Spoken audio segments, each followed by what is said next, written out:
내 형제들아, 너희는 선생된 우리가 더 큰 심판을 받을 줄 알고 선생이 많이 되지 말라. 우리가 다 실수가 많으니 만일 말에 실수가 없는 자라면 곧 온전한 사람이라 능히 온 몸도 굴레 씌우리라. 우리가 말들의 입에 재갈 물리는 것은 우리에게 순종하게 하려고 그 온몸을 제어하는 것이라. 또 배를 보라. 그렇게 크고 광풍에 밀려가는 것들을 지극히 작은 키로서 사공의 뜻대로 운행하나니 이와 같이 혀도 작은 지체로 돼 큰 것을 자랑하도다. 보라, 얼마나 작은 불이 얼마나 많은 나무들을 태우는가. 혀는 곧 불이요 불의의 세계라. 혀는 우리 지체 중에서 온몸을 더럽히고 삶의 수레바퀴를 불사르나니 그 사르는 것이 지옥불에서 나느니라. 여러 종류의 짐승과 새와 벌레와 바다의 생물은 다 사람이 길들일 수 있고 길들여 왔거니와 혀는 능히 길들일 사람이 없나니 쉬지 아니하는 죽이는 독이 가득한 것이라. 이것으로 우리가 주 아버지를 찬송하고 또 이것으로 하나님의 형상대로 지음받은 사람을 저주하나니 한 입에서 찬송과 저주가 나오는도다. 내 형제들아, 이것이 마땅하지 아니하니라. 샘이 한 구멍으로 어찌 단물과 쓴못을 내겠느냐. 내 형제들아, 어찌 무화과 나무가 감람 열매를, 포도나무가 무화과를 맺겠느냐. 이와 같이 짠물이 단물을 내지 못하느니라. 아멘. 잠시 기도하겠습니다. 하나님께서 허락하신 귀한 입술을 하나님 앞에 할례를 받게 하여 주시옵소서.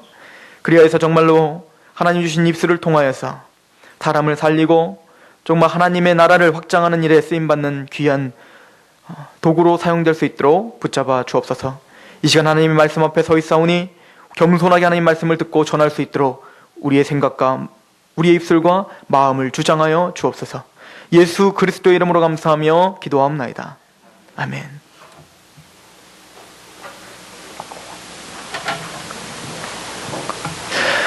제가 얼마 전에 TV를 보다가 이어령 교수가 강의하는 내용을 잠깐 들었습니다. 근데 그 이어령 교수는 문화의 힘에 대한 이야기를 하는 중이었습니다. 그러다가 군사력과 문화 어떤 것이 더 강하다고 생각하십니까? 이렇게 물어봅니다. 그리고는 문화는 유람선과 같다고 생각하면 됩니다.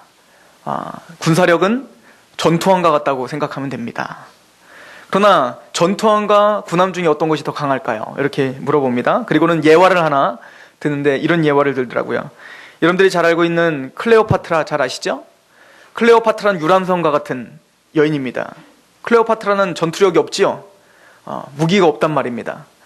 그런데 그 유람선이 안토니오스와 옥타비아누스를 어떻게 했습니까? 침몰시켜버립니다. 강력한 전투함 두 전투함을 다 침몰시켜버리죠. 많은 사람들은 클레오파트라가 코가 조금이라도 낮았다면 세계가 아마 역사가 달라졌을 것이다 이야기를 많이 한다는 거예요. 그러나 클레오파트라는 그렇게 엄청나게 뛰어난 미인이 아니었다고 합니다. 게다가 그 카이사로와 안토니우스가 이쁜 여자를 찾고자 한다면 얼마나 수많은 여자들을 찾을 수가 있겠습니까? 그러나 클레오파트라는 그 미모뿐만 아니라 5개 나라의 언어를 능통한 굉장히 말을 잘하는 여자였다고 합니다. 그리고 그 당시 이집트에는 알렉산드리아라고 하는 그 도시에 큰 도서관이 있었어요. 거기서 이 여자는 그 책들을 많은 부분 섭렵해서 모든 문화들을 이해하고 있었다는 겁니다. 즉 그 여인이 그 두 전투함을 침몰시켰었던 힘은 미모가 아니라 언어였습니다. 말이었단 말입니다. 그 지혜로운 말로 그 말이 그 강한 남자들을 다 무너뜨려 버리는 거예요. 말에는 능력이 있습니다. 말에는 왜 이렇게 능력이 있을까요? 우리의 입술의 고백의 이 말은 기독교인의 성도들의 말이나 교회 밖에서의 말이나 이 말은 엄청난 능력을 갖고 있습니다. 첫 번째는 말은 우리의 생각과 마음을 주장하는 능력이 있지요. 독일 나치가 어떻게 그 유대인들을 학살하면서 전혀 죄책감 없이 유대인들을 학살할 수 있었죠?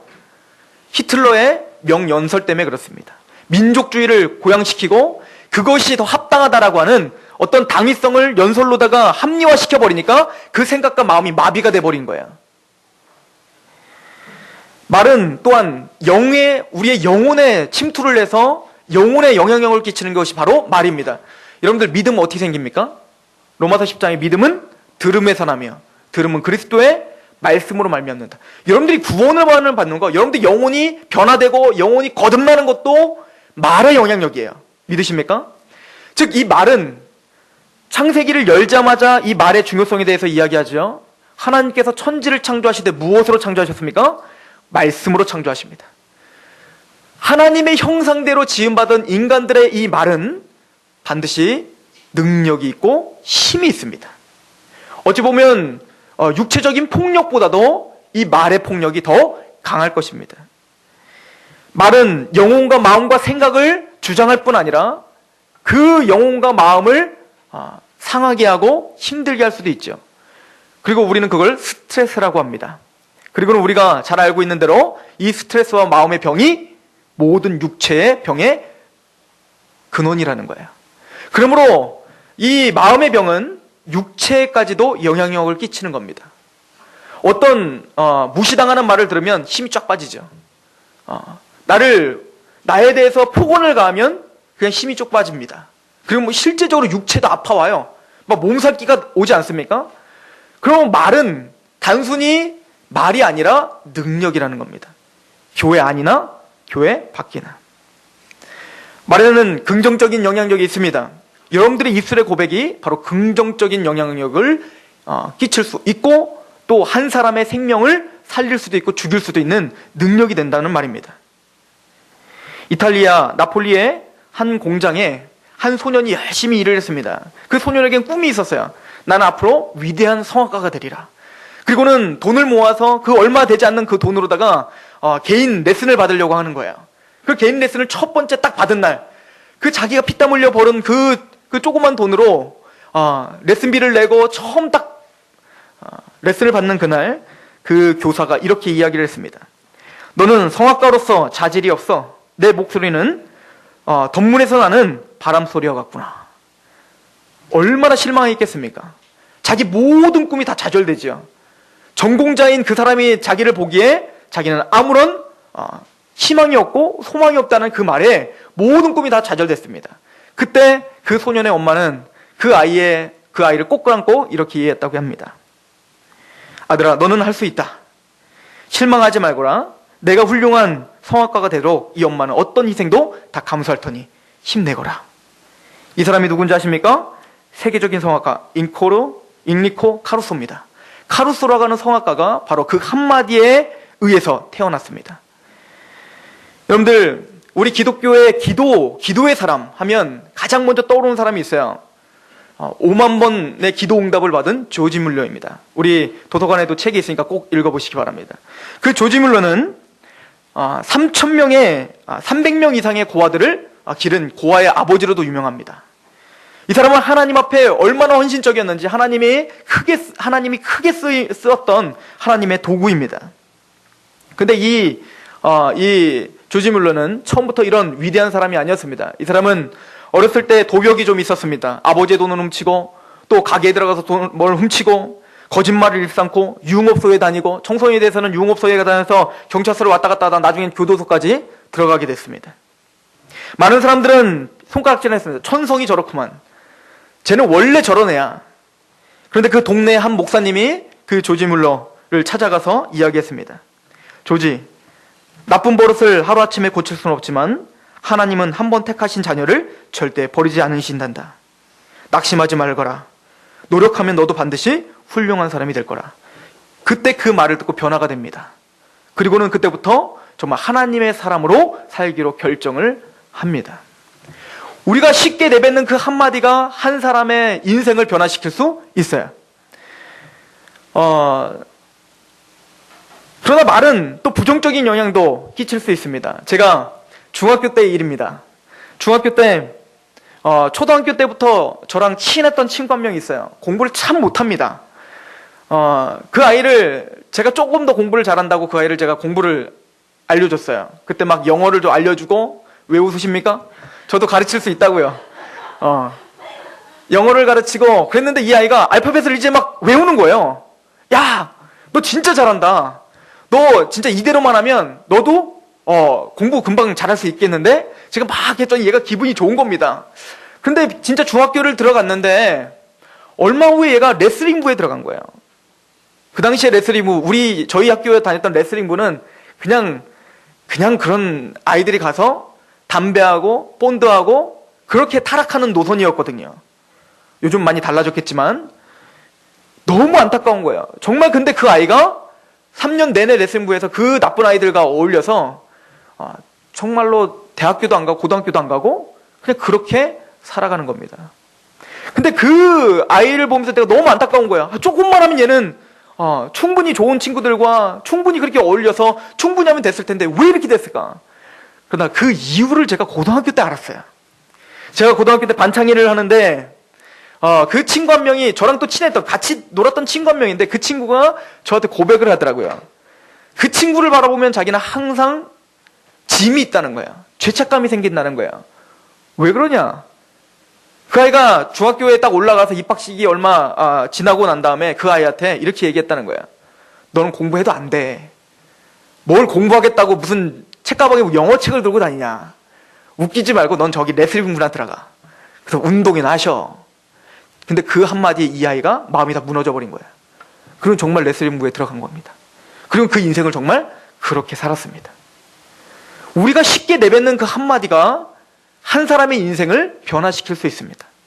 때로는 긍정적으로 생명을 줄 수도 있고 또 때로는 그 인생을 파멸로 몰아갈 수도 있습니다.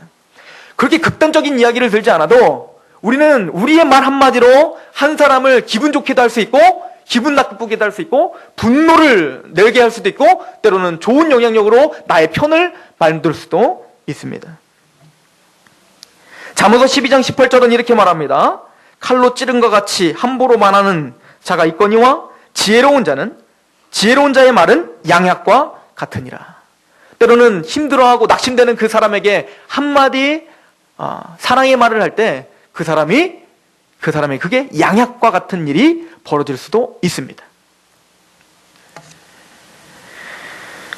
또 잠언서 25장 15절은 오래 참으면 관원도 설득할 수 있나니 부드러운 혀는 뼈를 꺾느니라. 부드럽고 지혜로운 말은 관원도 설득한다. 또한 자기를 반대하는 사람들도 자기의 편으로 만들 수 있는 것이 바로 말의 힘이라는 거야. 여러분들은 어떤 말을 많이 하십니까? 우리는 복음을 갖고 있는 사람들입니다. 우리는 예수 그리스도의 그 사랑을 하나님 앞에 고백을 받아서 나를 위해서 십자가에 죽으신, 그래서 영원한 형벌을 면하게 하신 그 사랑의 고백을 듣고 영원한 생명을 누린 자들입니다. 그리고 우리는 예수 그리스도를 쫓아 본받아 살아가는 사람이라고 이야기합니다. 그렇다면 우리는 순교자처럼 그 엄청난 일, 지금 이슬람권에 들어가서 목숨을 바치는 일, 지금도 띠를 두르고 복음을 전하고 지하철에 가서 계속 외치는 일, 이런 일을 우리가 못한다 할지라도 과연 우리는 하나님의 사람으로서, 복음을 갖고 있는 사람으로서 어떤 말을 이야기하고 계십니까? 우리의 입술을 통해서 사람들이 살아나는 역사가 일어납니까? 아니면 우리 입술을 통해서 사람들이 더욱더 고민에 빠지고 힘들어하고 뭔가 그 삶을 파멸로 몰아가는 말을 우리가 더 많이 하십니까? 말대로 됩니다. 말대로 된다는 것은 여러분들의 삶을 통해서 아마 느꼈을 거예요. 하나님의 말씀도 그것을 이야기합니다. 이스라엘 백성들이 광야에서 다니면서 얼마나 힘들었겠습니까? 물이 없습니다. 먹을 것이 없습니다. 그럴 때 하나님 앞에 불평을 합니다. 근데 그 불평을 너무 과하게 했습니다. 이스라엘 백성들이 차라리 여기다 죽는 게 낫겠구나 라고 이야기했습니다. 그때 하나님이 민수기에 뭐라고 말합니까? 내가 너희의 불평을 들었노라. 내가 그 불평대로 그대로 해주겠다. 그리고는 정말 이스라엘 백성들은 그 광야에서 모두 그 말대로 죽임을 당했습니다. 여러분들은 살아가면서 하나님 앞에 또 푸념으로 어떤 말을 많이 하고 계십니까? 먼저 우리가 깨달아야 될 것은 우리의 입술에겐 능력이 있구나. 특히 크리스찬 성도들의 입술은 능력이 있다고 저는 확신합니다. 여러분들이 고백하고 여러분들이 선포하는 그 말은 능력이 있음을 저는 확신한단 말입니다. 오늘 우리가 읽은 이 야고보서는 크리스찬, 특히 예수 그리스도를 제대로 믿고 제대로 된 믿음을 갖고 있는 그 믿음의 사람의 그 말이 얼마나 능력이 있는가를 보여주고 있는 서신서예요. 여러분들 야고보서를 자세히 한번 읽어보십시오. 얼마나 말에 대한 이야기가 많이 나왔는가. 그리고는 그 말의 결론을 뭐라고 내리냐면, 어떤 병든 자가 있느냐? 아파하는 사람이 있느냐? 그렇다면 장로들을 청해서 기도를 받게 하라. 왠지 아십니까? 기도도 뭐요? 말이지요. 그 말에는 능력이 있다는 거예요. 뭐요? 의인의 간구함은 역사함이 크다. 엘리야는 우리와 똑같은 성정을 가진 자로 돼. 엘리야는 그 말로다 비가 오게도 하고 비가 그치게도 하는 능력이 있었다. 근데 그 능력은 누구에게도 있다는 거예요? 저와 여러분들에게도 있다는 것입니다. 오늘 자녀들에게 여러분들은 어떠한 말을 많이 하시고 어떤 축복을 하셨는지요? 아니면 어떤 저주들을 하시고 사셨는지요? 그래서 오늘 야고보서는 우리에게 입술을 다스려야 한다라고 이야기하고 있어요. 우리 야고보서 3장 우리 2절을 한번 보십시오. 우리가 다 실수가 많으니 만일 말에 실수가 없는 자라면 곧 온전한 사람이라 능히 온몸도 굴레 씌우리라. 말에 실수가 없는 사람이라면 어떤 사람이랑 똑같다는 거예요? 온전한 사람이라. 그 얘기는 반대로 말하면 말에 실수를 저지르지 않기가 참 어렵다는 얘기입니다. 저도 생각해보면 상담을 할 때건 아니면 친구랑 이야기할 때건 부모님이랑 이야기할 때건 얼마나 많이 후회를 한 적이 많이 있나 몰라요. 제가 또 A형이거든요. 말 한번 내뱉어 놓고 이것 때문에 또 나를 또 어떻게 볼라나. 우리 교회에서 누가 가장 말에 실수가 많은 것 같습니까? 누군 것 같아요? 성경은 저라고 얘기합니다. 저. 왜죠? 저는 가르치는 사람이기 때문에 말이 많아요. 말이 많으면 실수가 많은 법입니다. 그만큼 우리는 입술을 다스리기가 참 어렵다는 겁니다. 하나님의 사람이 제일 먼저 다스려야 될 건 뭐라는 거예요? 입술인 거예요. 의도적으로, 생각으로, 열심을 다해 깨어서 우리 입술을 다스리시기를 소망합니다. 3절을 한번 보십시오. 우리가 말들의 입에 재갈 물리는 것은 우리에게 순종하게 하려고 그 온몸을 제어하는 것이라. 여러분들 하나님의 말씀에 순복하고 싶으십니까? 하나님의 말씀 앞에 온전해져서 그리스도의 형상을 담기를 원하십니까? 이런 소망이 없으면 크리스찬이 아닙니다. 근데 우리가 정말 하나님 말씀에 순복하고 싶다면 뭐부터 제어하라는 얘기입니까? 입부터 제어하라는 거야. 나는 하나님을 위해서 얼마나 큰 헌신을 했는지 아십니까? 내가 하나님의 사역을 위해 얼마나 큰 일을 했는지 아십니까? 내가 헌금을 얼마나 냈는지 아십니까? 근데 말이 거칠어요. 함부로 말합니다. 그것은 성장이 아니에요. 근데 영적으로 뭔가 지금 미숙하다는 얘기입니다. 우리가 얼마나 많이 속았는지 아십니까? 70년대, 80년대 부분 강사님들이 나는 능력이 있다. 나는 뭐든지 다 한다. 근데 얼마나 욕을 잘하시는지요. 얼마나 저주를 잘하시는지요. 얼마나 입이 거칠으신지요. 그것은 성장이 아닙니다. 속지 마십시오. 우리의 입술이 오늘 무슨 이야기를 하고 있는가? 이것이 여러분들의 신앙의 성숙도를 말해주고 있습니다. 여러분들의 입이 얼마나 무게감이 있는가? 이것이 여러분들의 예수 그리스도를 얼마나 복음을 깊이 깨달았는지 그 무게를 달아주는 척도가 되는 것입니다. 4절을 보십시오.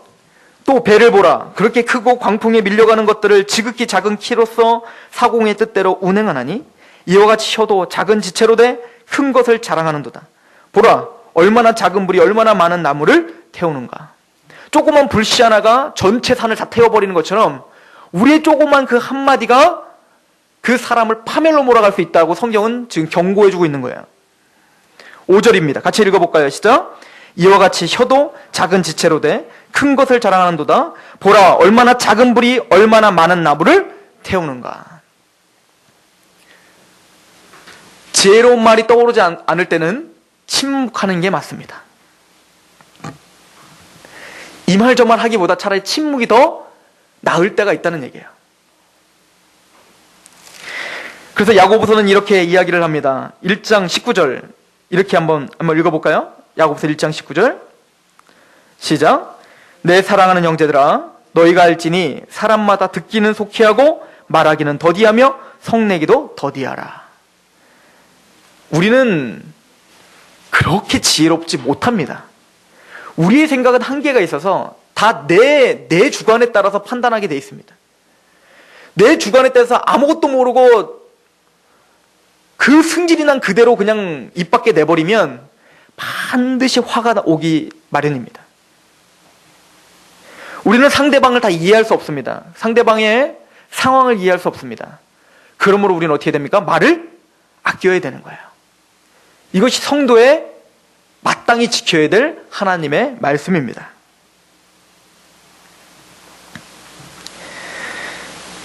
우리 성경에는 또 야고보서는 우리에게 중대한 이야기를 하고 있습니다. 우리 야고보서 3장 9절 말씀을 보세요. 3장 9절입니다. 같이 한번 읽어볼까요?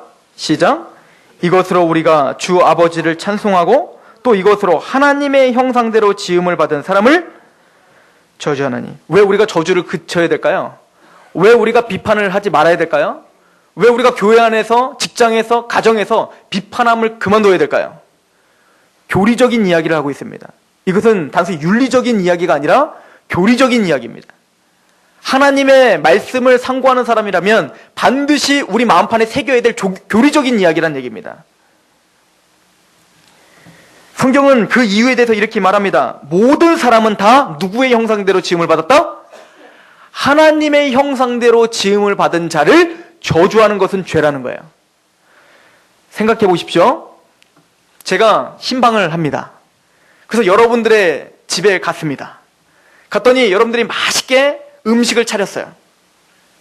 음식을 맛있게 차린 겁니다. 색색별로 또 아주 이쁘게 또 맛도 있게 그렇게 차렸습니다. 그리고 제가 딱 앉아서 예배가 다 마쳤습니다. 그리고 제가 음식을 먹기 시작합니다. 음식을 먹고 그 한 것을 딱 먹으면서 제가 이럽니다. 먼저 가서 축복을 합니다. 내가 집사님을 사랑합니다. 난 집사님을 참 존경합니다. 난 집사님이 얼마나 좋은지 모릅니다. 온갖 축복의 말을 다 합니다. 그런 다음에 음식을 먹습니다. 음식이 개떡 같군요. 음식 색깔이 이게 뭡니까? 차라리 안주니만 못합니다. 아니, 음식 맛이 왜 이렇게 짭니까?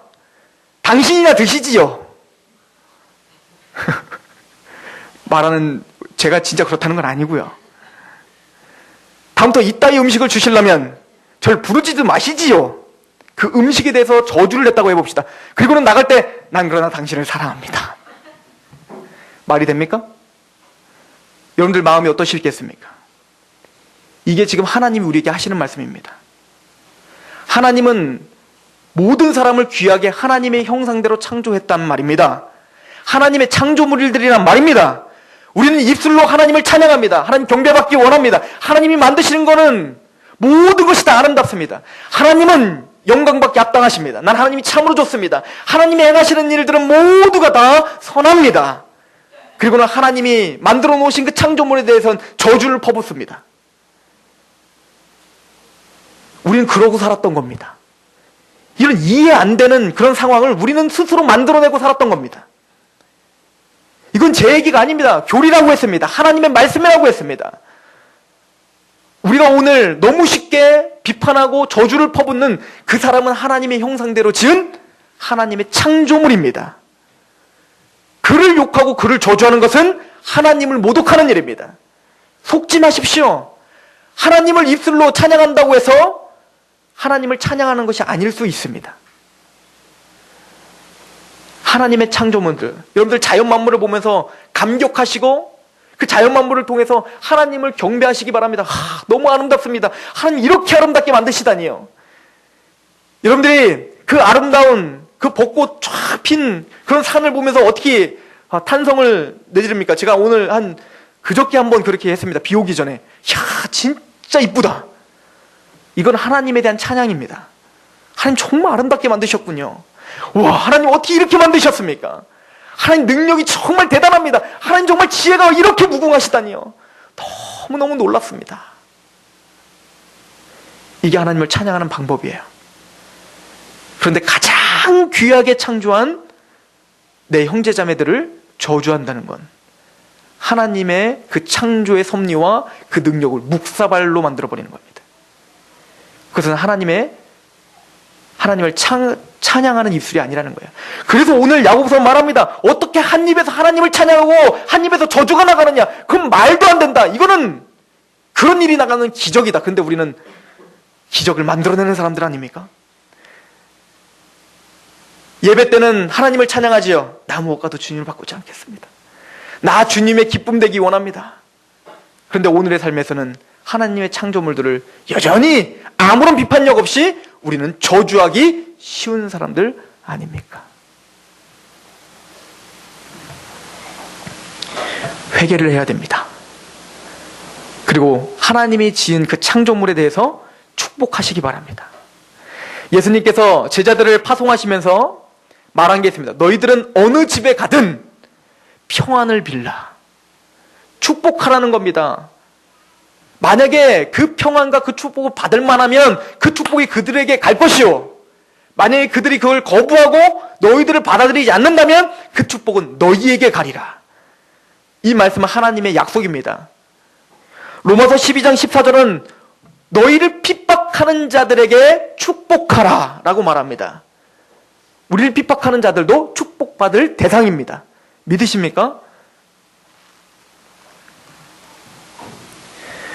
골로새서 4장을 한번 보십시오. 골로새서 4장.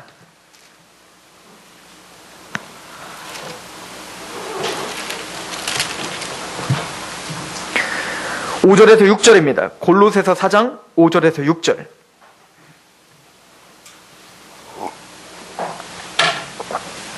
같이 한번 읽어볼까요? 시작. 외인에게 대해서는 지혜로 행하여 세월을 아끼라. 자, 여러분들 세월을 아껴야 되죠? 하나님의 때가 언제 올지 모릅니다. 빨리 세월을 아껴서 하나님 앞에 헌신하며 하나님 앞에 나가시기 바랍니다. 세월을 아끼는 방법을 알려드립니다. 6절 시작. 너희 말을 항상 은혜 가운데서 소금을 맛을 냄과 같이 하라. 그리하면 각 사람에게 마땅히 대답할 것을 알리라. 세월을 아끼는 방법이 뭐라고요? 말을 할 때, 외인들에게 말을 할 때, 교회 밖이나 교회 안에서나 말을 할 때 무엇을 치듯 하라?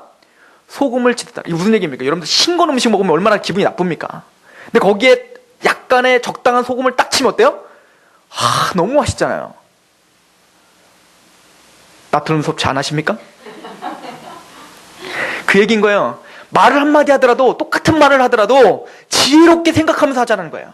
이게 세월을 아끼는 방법이라는 겁니다. 여러분들 성숙시키는 방법이라는 거예요. 여러분들의 동역자를 만드는 방법이라는 겁니다. 하나님 앞에 영광이 되는 방법이란 말입니다. 어렵습니까? 물론 어렵지요. 그러나 이것을 하라는 겁니다. 세월을 아끼라. 한마디를 하더라도 소금을 치듯 맛을 내듯 그렇게 한마디를 하라. 연습하셔야 됩니다. 훈련하셔야 됩니다. 경건에 이르기로 우리가 훈련해야 된다고 말하는 것은 바로 이런 훈련을 해야 된다는 겁니다. 여러분들 루즈벨트를 아시죠? 루즈벨트 대통령은 소아마비였습니다. 그러나 미국에서 링컨 다음으로 존경받는 대통령입니다. 그는 39세 때 소아마비가 걸렸습니다. 정치에 입문한 지 얼마 안 돼서 소아마비가 걸려서 이제 걷지를 못하는 거예요. 얼마나 낙심이 됐겠습니까? 모든 것을 포기하려고 했습니다. 그때 비가 한참 내리고 비가 그친 다음에 그 아내가 휠체어를 태우고 그 남편을 루즈벨트를 밖으로 정원으로 산책을 갑니다. 그리고는 이렇게 이야기합니다. 비 온 뒤에 반드시 맑은 날이 오듯 당신이 지금 소아마비로 걷지 못하지만 변한 것은 아무것도 없습니다. 힘내십시오. 내가 함께 하겠습니다. 루즈벨트가 이렇게 이야기합니다. 난 아무것도 이제 못합니다. 난 아무것도 못하오. 내가 걷지를 못하고 이렇게 장애인이 됐는데 그래도 당신은 나를 사랑한단 말이오. 그 여인은 똑같은 말을 해도 이렇게 이야기를 합니다. 그런 섭섭한 말이 어디 있습니까? 그럼 지금까지 내가 당신의 두 다리만 사랑했단 말입니까? 거기에 루즈벨트가 용기를 얻었습니다. 그리고는 대통령이 되어서 가장 위대한 대통령의 칭호를 받죠. 뉴딜 정책을 통해서 미국의 대공황을 극복해내고 그리고 제2차 세계대전을 승리로 이끌고 그 힘은 바로 그 부인의 한마디였습니다. 한마디를 하더라도 사람을 살리시는 여러분들의 입술이 되길 소망합니다. 여러분들의 입술이 불의의 병기가 아니라 의의 병기가 되길 소망합니다. 시편 37편 30절은 의인의 입은 지혜롭고 정의를 말하느니라. 여러분들 신앙 성장하시고 싶으십니까? 여러분들 자녀가 정말 복을 받기를 원하십니까? 그러면 그들에게 축복의 말을 하시기 바랍니다. 지금 당장 내 남편이, 내 자녀가, 또 내 지금 상황이 전혀 불가능해 보입니까? 아니요. 거기에 축복의 말을 하십시오. 하나님 여러분들의 입술을 쓰신다고 말합니다. 하나님은 여러분들의 입술을 성정이 우리와 같은 엘리야 입술을 쓰셨던 것처럼 오늘 저와 여러분들의 입술을 쓰셔서 여러분들의 영혼이 변화될 뿐만 아니라 여러분들의 가족이, 이 교회가, 그리고 이 사회가 여러분들의 입술을 통해서 변화될 줄로 믿습니다. 기도하겠습니다.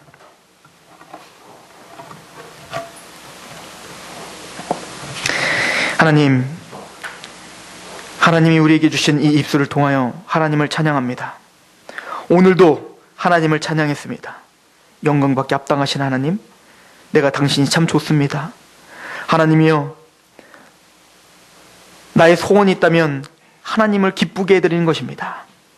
그러나 우리 입술을 통하여 우린 또 하나님이 만들어주신 창조물들을 저주하며 살았습니다. 악한 말들을 하며 살았습니다. 우리를 용서하시고 우리를 붙잡아 주셔서 하나님의 창조물들을 새롭게 하고 하나님의 사랑받는 하나님의 자녀들을 다시 돌아오게 하는 일에 우리의 입술이 쓰여질 수 있도록, 생명을 불어넣는 일에 우리의 입술이 쓰여질 수 있도록 우리를 붙잡아 주시옵소서. 그렇게 하실 하나님을 찬양하며 우리의 입술을 하나님 앞에 위탁하며 예수 그리스도의 이름으로 감사하며 기도합나이다.